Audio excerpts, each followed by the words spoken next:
சப்தரம் 450வது திருநாமம் சப்தரம் அப்படின்னு பேரு.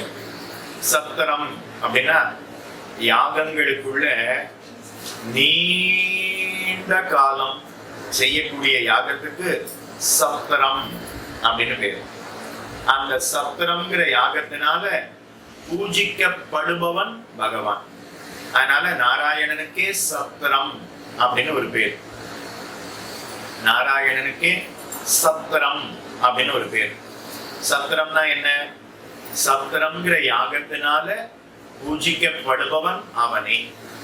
தத்ர சத்ரே ஆராத்யதா சததம் சீததீதி சப்தரம். சப்தரம் என்னும் யாகத்தால் பூஜிக்கப்படுபவனுக்கு சப்தரம் அப்படின்னு பெயர். தேவர்கள் அத்தனை பேரும் ஆகாசத்துல இருந்து நம்மளை எல்லாம் அனுகிரகம் பண்றான். எப்படி அப்படின்னா யாக யஜ்யங்கள் செய்கிறபடியினாலதான் அவர்கள் நமக்கு மழையை கொடுக்கிறார். நாம் அவர்களுக்கு யாகத்துல ஹவிர்பாகத்தை கொடுக்கிறோம். ஹவிர்பாகத்தை பெற்றுக்கொண்டு அவர்கள் நமக்கு மழையை கொடுக்கிறார். அதனால நமக்கு பயிர் அப்படிங்கிறது உண்டாகி அதுல இருந்து நாம அன்னத்தை பெறுகிறோம். அந்த அன்னத்தை உட்கொண்டு அதுக்கப்புறம் நாம ஹவிர்பாகத்தை தேவர்களுக்கு கொடுக்கிறோம். அப்ப தேவர்கள் நாம கொடுக்கக்கூடிய ஹவிர்பாகத்தை உண்டு நமக்கு அவர்கள் மழையை பொழிகிறார்கள். அப்ப இது அப்படியே ஒரு சக்கரம். அப்ப நாம் என்ன பண்ணணும்னா அந்த சக்கரத்தை சுத்தி விட்டா போதும். ஏற்கனவே சுத்தின்னு இருக்கு, நம்ம கிட்ட வரும்போது அதை சுத்தி விட்டா போதும். நைமிஷாரண்யம் அப்படிங்கிற க்ஷேத்திரம். அந்த க்ஷேத்திரத்துல ரிஷிகள் எல்லாரும் சேர்ந்து சத்திர யாகம் பண்ணினாலும். சத்திர யாகம்ங்கிறது 1000 வருஷம் செய்ய வேண்டிய யாகம். அதுக்கு மேல செய்யலாம், ஆனா 1000 வருஷத்துக்கு குறைவா செய்யக்கூடாது. அதனால 1000 வருஷம் செய்யக்கூடிய யாகம். அரை மணி நேரம் செய்யக்கூடிய யாகத்திலேயே நாம போதும்னு ஆயிடுறோம். ஆனா 1000 வருஷம் தொடர்ந்து யாகத்தை செய்வாளும். அதனால அந்த யாகத்துக்கு சத்திர யாகம்னு பேரு. இப்போ ரிஷிகள் எல்லாரும் சேர்ந்து சத்திர யாகம் பண்ணா உடனே அந்த சத்திர யாகத்தினுடைய ஹவிர்பாகத்தை யாருக்கு கொடுப்பது அப்படின்னு கேள்வி. தேவர்களுக்குள்ள மூர்த்திகள் சிறந்தவர்கள் சொல்றமே, பிரம்மாவுக்கு கொடுக்கலாமா, இல்ல ருத்ரமூர்த்திக்கு கொடுக்கலாமா, இல்ல விஷ்ணு பகவானுக்கு கொடுக்கலாமா? 3 பேர்ல யாருக்கு கொடுப்பது அப்படின்னு அவர்களுக்குள்ள விசாரம். ஒருத்தர் பிரம்மாவுக்கு கொடுக்கணும்னு சொல்றார், ஒருத்தர் ருத்ரமூர்த்திக்கு கொடுக்கணும்னு சொன்னார், ஒருத்தர் பல பேர் விஷ்ணு பகவானுக்கு கொடுக்கலாம்னு சொன்னார். இப்ப அவர்களுக்குள்ள ஒருமித்த கருத்து இன்னும் உண்டாகல. நாரதர் அந்த இடத்துக்கு எழுந்தருளினார். வேணும்னா யாராவது ஒருத்தர் 3 பேரையும் சோதித்து பார்த்து விடுங்கள். யாராவது ஒருத்தர் 3 பேரையும் சோதிச்சு பார்த்துடுங்க. யாருக்கு சிறந்த பண்பு இருக்கோ, யாருக்கு உயர்ந்த குணம் இருக்கோ அவர்களுக்கு இந்த ஹவிர்பாகத்தை கொடுங்கள் சொன்னாங்க. சரி, எல்லா ரிஷிகளும் ஒத்துண்டாங்க. இப்ப மும்மூர்த்திகளையும் சோதித்து பார்க்கணும். யாரு சோதித்து பார்க்கறதுக்கு போறது? எல்லாரும் பார்த்து பிருகு மகரிஷிய தேர்ந்தெடுத்தான். நீர்தான் மும்மூர்த்திகளை சோதிக்கணும். யாருக்கு உயர்ந்த பண்பு இருக்குங்கிறத நீர்தான் போய் பார்த்துட்டு வரணும்னு சொன்னாங்க. சரின்னு அவர் ஒத்துக்கொண்டார். முதல்ல பிரம்மாவனுடைய இருப்பிடத்திற்கு செல்லுகிறார். நேர பிரம்மலோகத்துக்குள்ளே செல்லுகிறார். வந்திருக்கிறது பிருகு மகரிஷி. பிரம்மா அவருடைய லோகத்துக்குள்ளே செல்லுகிறார். ஒருத்தருடைய வீட்டுக்குள்ள நாம போனோம்னா முதல்ல வாசல்ல இருந்து அவளை கூப்பிடணும், காலின்பல் அடிக்கணும். அவ வந்து உள்ள வாங்கும் அப்படின்னு கூப்பிட்டாதான் உள்ள போகணும், இல்லைன்னா வாசல்ல இருந்துதான் பேசணும். உள்ள போன உடனே அப்படியே சேர்ல நாமே உட்காந்துடக்கூடாது. அவ பார்த்து உட்காருங்கோ அப்படின்னு சொன்னாதான் உட்காரணும். உட்காருங்கன்னு சொன்னா பாயை விரிச்சு அங்கேயே படுத்துடுவோம் நாம. அதை போல செய்வது அப்படிங்கிறது கூடாது. இப்போ பிரம்மாவுடைய சபைக்குள்ள பிரம்மாவுடைய அனுமதி இல்லாமலேயே பிருகு மகரிஷி உள்ள வந்தார். நாம ஒருத்தருடைய கிரகத்துக்கு போய் நாம ஏதோ ஒரு காரியம் அவரிடத்துல நாம ஏதோ ஒரு காரியம், ஜீனி இல்லை, காஃபி போடுறதுக்கு ஜீனி இல்லை, கொஞ்சம் ஜீனி கொடுங்கன்னு கேட்க வரோம்னா கதவை தட்டின உடனே அவ கதவை திறந்த உடனே கொஞ்சம் ஜீனி கொடுங்க கேட்கக்கூடாது. சௌக்கியமா இருக்கீங்களா, பொண்ணு சௌக்கியமா, பிள்ளை சௌக்கியமா, பசுமாடு குட்டி போட்டுதா, எல்லாத்தையும் கேட்டு குசல பிரச்சனம் பண்ணணும். அதுக்கப்புறம் தான் கொஞ்சம் மண்டபம் இருந்தா கொடுங்களேன் அப்படின்னு கேட்கணும். இப்ப பிருகு மகரிஷி உள்ள வந்த உடனே பிரம்மாவுக்கு நமஸ்காரம் பண்ணணும். ஆனா அதை செய்யாம அப்படியே நேர போய் பிரம்மா பக்கத்துல ஒரு சேர் இருந்தது, அதுல போய் அப்படியே உட்காந்துட்டார். பிரம்மாவுக்கு வந்தது கோபம். உடனே பிருகு மகரிஷியை பார்த்தார். என்னுடைய லோகத்துக்குள்ள என்னுடைய அனுமதி இல்லாம வந்து என்ன வணங்காம எனக்கு சமமா இருக்கக்கூடிய ஒரு நாற்காலியில எப்படி இவர் உட்காரலாம்? அதனால அபார கோபம் ஏற்பட்டது. வெளியில போவோம் அப்படின்னு சொன்னார். தமிழ்ல சொன்னா உங்களுக்கு கொஞ்சம் சுமாரா தான் புரியும். Get out. இப்ப புரிஞ்சுதா? பிரம்மா பார்த்து பிருகு மகரிஷியை வெளியில போம் அப்படின்னு சொல்லிட்டார். பிருகு மகரிஷி அவர் யாரு அப்படின்னா வேதம் ஓதிய அங்கணர். வேதம் ஓதிய அங்கணர் வந்தா அவரை நாம விழுந்து சேவித்து வரவேற்க வேண்டும். அவருடைய திருவடியை அலம்பி அந்த தீர்த்தத்தை நாம உட்கொள்ள வேண்டும். அந்த தீர்த்தத்தை எடுத்து புரோட்சித்து கொள்ள வேண்டும். அது நமக்கு ஆயுஷ, பலத்தை, ஆரோக்கியத்தை கொடுக்கும். அதுலயும் மகரிஷி 4 வேதத்தையும் அறிந்தவர், பல காலம் தவம் புரிந்தவர். அப்படிப்பட்ட பிருகு மகரிஷி வந்தா பிரம்மா என்ன பண்ணிருக்கணும்? அவர் ஆசனத்துல இருந்து இறங்கி விழுந்து சேவித்து ஆசனத்தை கொடுக்கணும். ஆனா அப்படி பண்ணாம என்னுடைய அனுமதி இல்லாம வந்தாங்கிற ஒரே காரணத்தினால வேதம் அறிந்தவரை அவமதித்தார் பிரம்மா.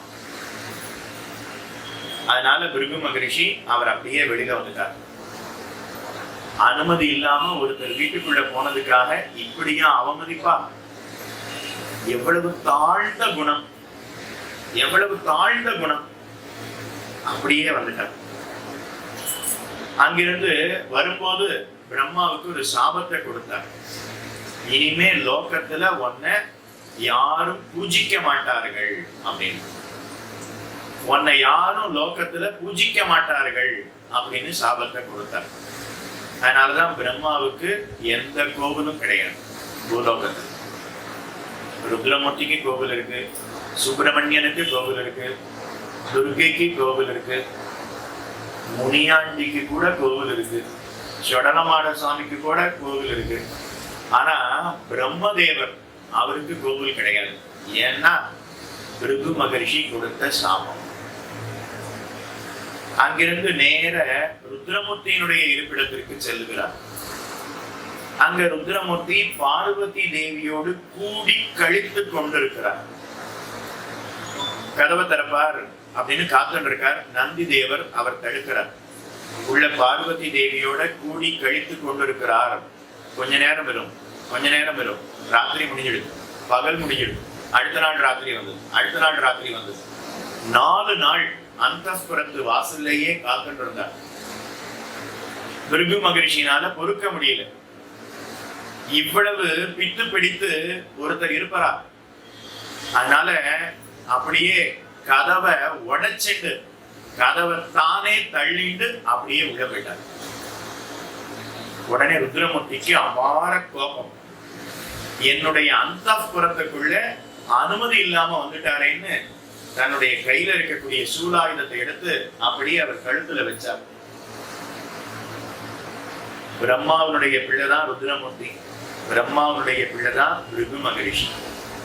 அதனால 2 பேரும் சகோதரர்கள். சகோதரரா இருக்கிறபடினால உம்ம உயிரோட விடுறேன். வேற யாராவது வந்திருந்தா தலை துண்டாயிருக்கும். சகோதரனா இருக்கிறபடினால உம்ம உயிரோட விடுறேன் அப்படின்னு கழுத்துல சூலாயுதத்தை வச்சார். உடனே அப்படியே பிருகு மகரிஷி அங்கிருந்து வெளியில வந்துட்டார்.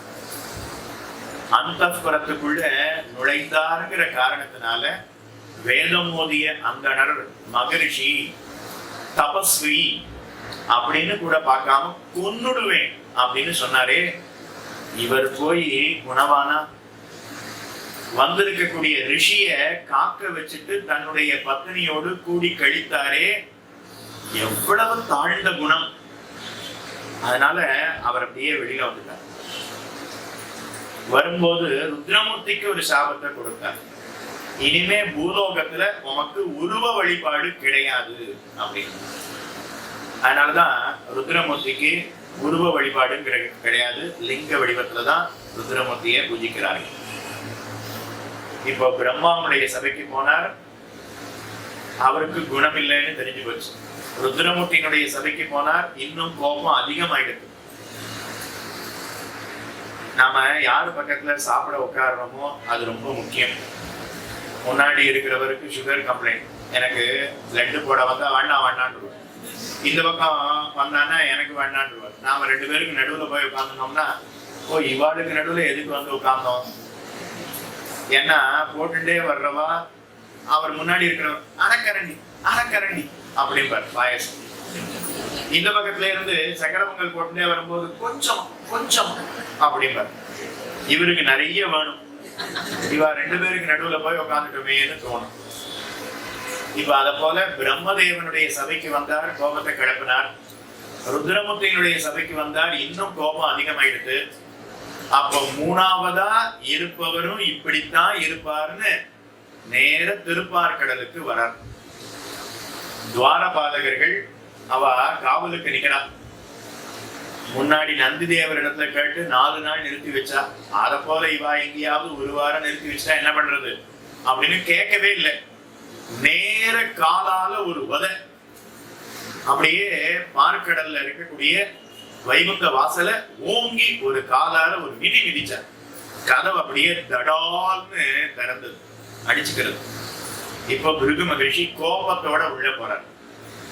போனா திருப்பார்கடல்ல பெருமாள் படுத்துட்டு இருக்கார். பிருகு மகரிஷியை பார்த்த உடனே அப்படியே பார்த்துட்டு பார்க்காத மாதிரி கண்ண முடியும். நாம சில பேரை பார்த்துட்டு பார்க்காத மாதிரி அப்படி போறோம் இல்லையா? இப்ப பகவான் திருப்பார்கடல்ல பிருகு மகரிஷியை பார்த்துட்டு பார்க்காத மாதிரி கண்ணை மூடிட்டு திருப்பிண்டு படுத்தினான். பிருகு மகரிஷிக்கு வந்தது கோபம்.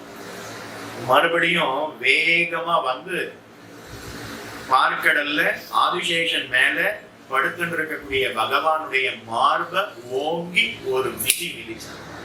அப்படியே அவனுடைய மார்ப தன்னுடைய காலால மிதிச்சார். பகவான் அப்படியே நில குலைஞ்சு போனான். அதுக்கப்புறம் விழித்து பார்த்தான். ஓ பிருகு மகரிஷி, மகரிஷி வரவேணும் வரவேணும் அப்படின்னு எழுந்து அவரை தன்னுடைய ஆசனத்தில் அமர்த்தி அவருக்கு காலை பிடிச்சு விடுறான். என்னுடைய மார்புங்கிறது வஜ்ரம் பாய்ந்து இருக்கக்கூடிய மார்பு, மலை போன்ற தோல். பெரிய பாறையில நாம கையால குத்துனா என்ன ஆகும்?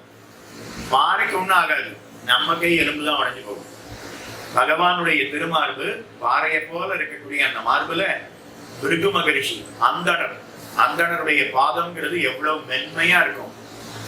அதனால அவ்வளவு மென்மையான பாதத்தினால ஓங்கி என்ன உதைத்தீரே, உங்க பாதத்துக்கு நோவு ஏற்பட்டிருக்குமேன்னு அந்த பாதத்தை எடுத்து தன்னுடைய மடியில வச்சு தன்னுடைய உத்திரியத்தினால ஊதி அப்படியே வேது கொடுத்தான பகவான். கண்ணுல ஏதாவது தூசி விழுந்துட்டுன்னா உடனே தாயார் முந்தானையினால அப்படியே ஊதி அப்படி வேது கொடுப்பா இல்லையா? அப்படி வேது கொடுத்தா அந்த வலி உடனே சரியா போயிடும். இப்ப அத போல உங்களுடைய திருவடிக்கு வலி வந்திருக்குமே, நோவு வந்திருக்குமே அப்படின்னு அந்த திருவடியை எடுத்து தன்னுடைய மடியில வச்சு தன்னுடைய உத்திரியத்தினால ஊதி ஊதி வேது கொடுத்தானாம் பகவான். பிருகு மகரிஷி பார்க்கிறார், என்ன குணம் என்ன குணம் என்ன குணம் என்ன குணம். உடனே அப்படியே வெளியில வந்துட்டார். இவனன்றோ குணவான் அப்படின்னு முடிவு பண்ணினார். இவனன்றோ குணவான் அப்படின்னு முடிவு பண்ணி நேர நைமிஷாரண்யத்துக்கு வந்துட்டார். வந்து ரிஷிகள் எல்லாரிடத்திலையும் சொல்றார். நேர பிரம்மதேவனுடைய சபைக்கு போனேன், அங்க என்ன நடந்தது. ருத்ரமூர்த்தியினுடைய அந்தப்புறத்துக்கு போனேன், இப்படி பண்ண. நாராயணனுடைய இருப்பிடத்திற்கு சென்றேன், நாராயணனுடைய திருமார்ப காலால ஓங்கி உதைத்தேன். ஆனா அப்பவும் கூட அவனுக்கு கோபம் வராமல் அந்த திருவடியை எடுத்து தன்னுடைய மடியில வச்சு தடவி கொடுத்து அந்த திருவடி எடுத்து என்னுடைய தலையில வைத்துக் கொண்டான், தன்னுடைய தலையில வைத்துக் கொண்டான் நாராயணமூர்த்தி. அப்போ சிறந்த குணம், உயர்ந்த குணம், பண்புங்கிறது இப்ப யாருக்கிட்ட இருக்கு? அதனால அவனிடத்துல இருக்கு. அதனால அவனுக்கே இந்த அவிர்வாகத்தை கொடுக்க வேணும் அப்படின்னு முடிவு செய்தார்கள். அப்ப சத்திர யாகத்தினால பூஜிக்கப்படுபவன் யாரு? பெருமாள் நாராயணன். அதனால பகவானுக்கு சத்திரம் அப்படின்னு ஒரு திருநாமம். அடுத்து 451 சதாம் கதி. சதாம் கதி அப்படின்னா சத்துக்கள் அடையும் இடமாக இருப்பவர். சதாம் கதி, சத்துக்களுக்கு அடையும் இடமாக இருப்பவர். இனிமே நிவிருத்தி தர்மத்துல ஈடுபட்டவர்களுக்கு அடையும் இடமாக இருப்பவன் அப்படின்னு பலனை சொல்றார். சதாம் கதி, இந்திரியங்களை ஜெயித்தவர்கள், அவர்களுக்கு தான் சாதுக்கள் அப்படின்னு பேர். அந்த சாதுக்களுக்கு தான் சத்துக்கள் அப்படின்னு பேர். அவர்களுக்கெல்லாம் அடையப்படும் இடமாக இருப்பவன் பகவான்.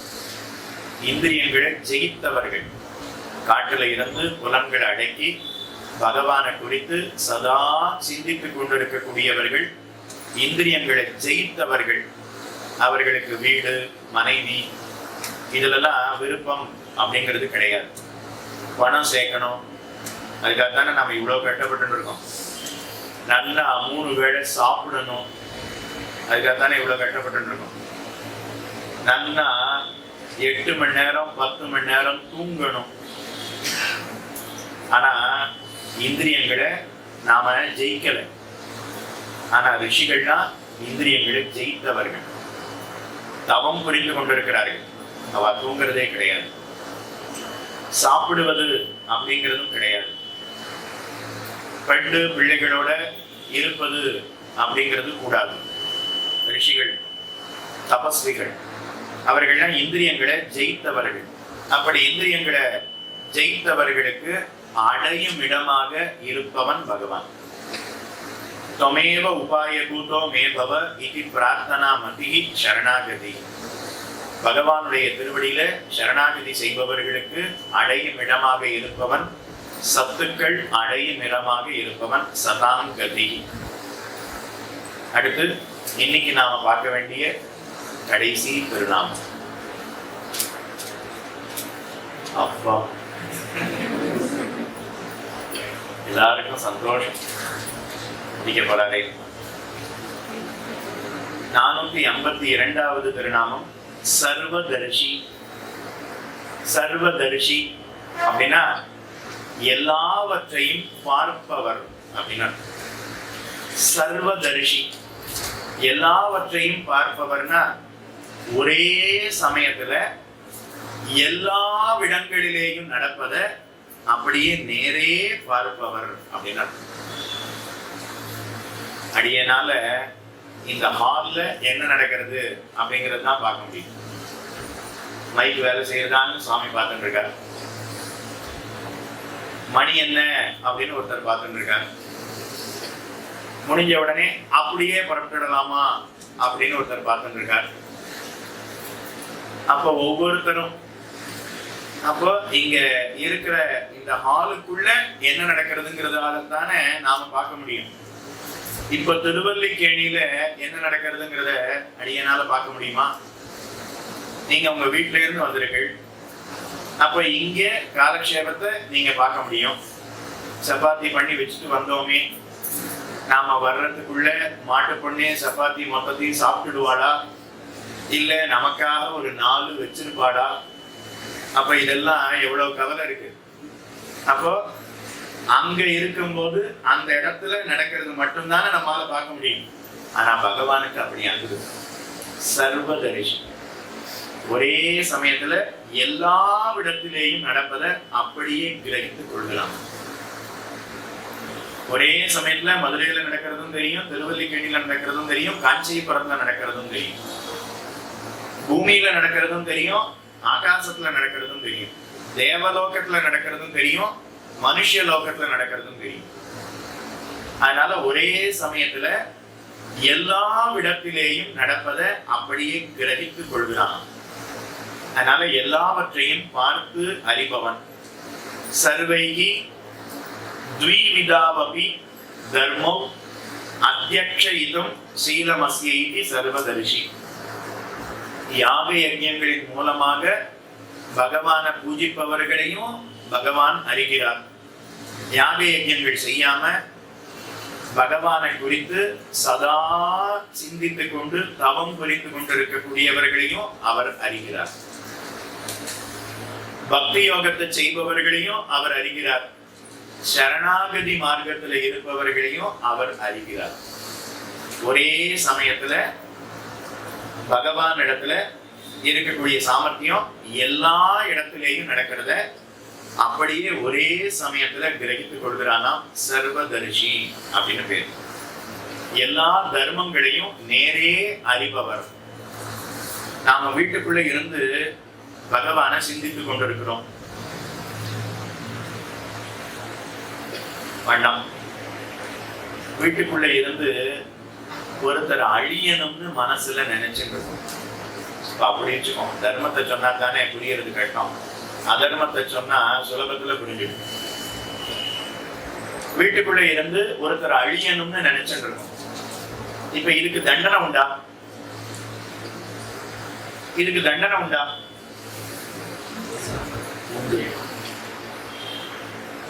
யார் பார்த்தா?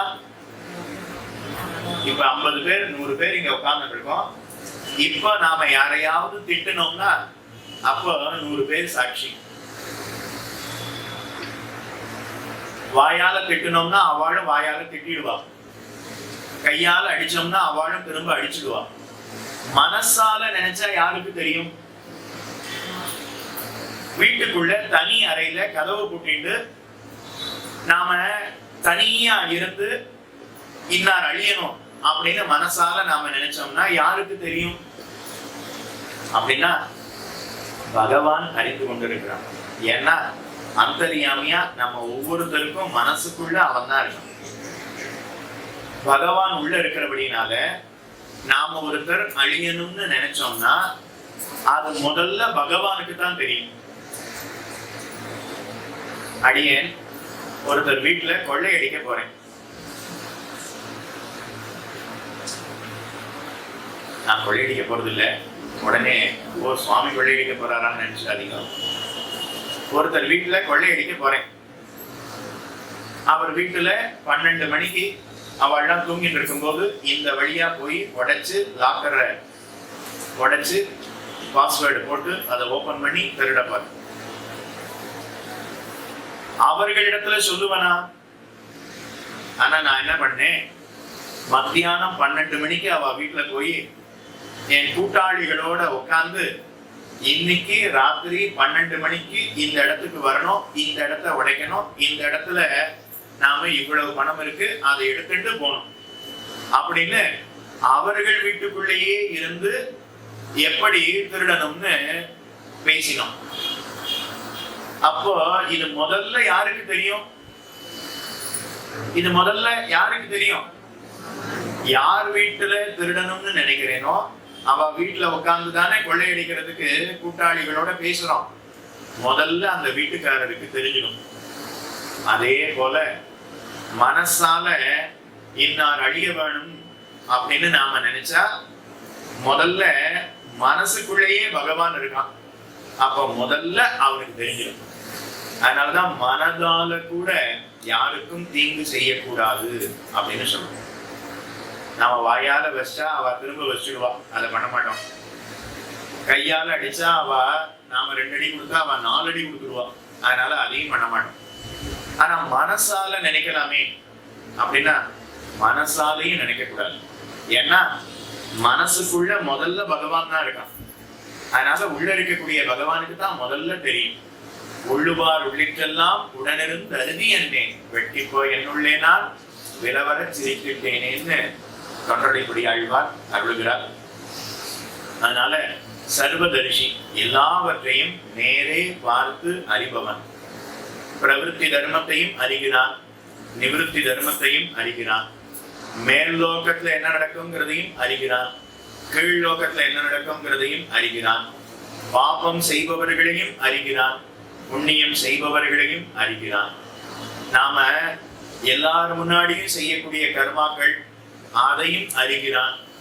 ரகசியமா யாருக்கும் தெரியாம செய்யக்கூடிய கர்மா செயல்கள் அதையும் அவன் அறிகிறான். அதனால சர்வதரிசி, எல்லாவற்றையும் ஒரே சமயத்துல பார்த்து அறிபவன். சர்வைகி த்விவிதாவபி தர்மோ அத்தியக்ஷயிதும் சீலமஸ்ய இதி சர்வதரிசி. பிரவிற்த்தி தர்மம் நிவிருத்தி தர்மத்தை இரண்டையும் கண்கூடாக அறிகிறான். அதனால ஆழ்வார் பாசுரத்தை தெரிவிக்கிறார், வினைகளும் வினை பயனும் யானே தானும் தெரிவித்தார். அதனால எல்லாமே அவன் இட்ட வழக்காக இருக்கிறது அப்படிங்கிறத 452வது திருநாமத்தினால காட்டினார். 390 இருந்து 421வது திருநாமம் வரை ராமாவதாரத்தை காட்டினார். 422 இருந்து 435 வரை கல்கி அவதாரத்தை காட்டினார். 435 இருந்து 452வது திருநாமம் வரை பகவான் நம்மை ரட்சிப்பதற்கு, இந்த உலகத்தை நடத்துவதற்கு அவன் செய்யக்கூடிய முயற்சிகள் என்ன அப்படிங்கிறத 452வது திருநாமம் வரை காட்டுகிறார். அதுவரை நாம் பார்த்திருக்கிறோம். அதுக்கு மேல இருக்கக்கூடிய திருநாமம் என்னங்கிறத அடுத்த காலக்ஷேபத்துல நாமும் அனுபவிப்போம். 453 இருந்து 456 வரைக்கும் நர அவதாரம். பகவானே நரனாக அவதாரம் செய்தான். அது என்னங்கிறத அடுத்த 4 திருநாமத்தினால 453, 54, 55, 56 4 திருநாமத்தினால காட்டுகிறார். அது என்னங்கிறத அடுத்த காலக்ஷேபத்துல நாமும் அனுபவிப்போம். எம்பெருமானுடைய ஆழ்வார்கள் ஆச்சாரியர்களுடைய திருவடி தாமரைகளுக்கு பல்லாண்டு பாடி ஸ்ரீதேவி, பூமிதேவி, உழைக்காத நாச்சியார், திருப்பேர நாச்சியார் சமேதரான எங்கள் எம்பெருமான் மகர நெடும் குழைக்காதன் அந்த எம்பெருமானுடைய திருவடிகளுக்கும் பல்லாண்டு பாடி அடியோமோடும் என்னோடும் பிரிவினை இருக்க வேண்டும் என்று சொல்லி இத்தோடு அமைகிறேன். க்ஷமிக்க பிரார்த்திக்கிறேன்.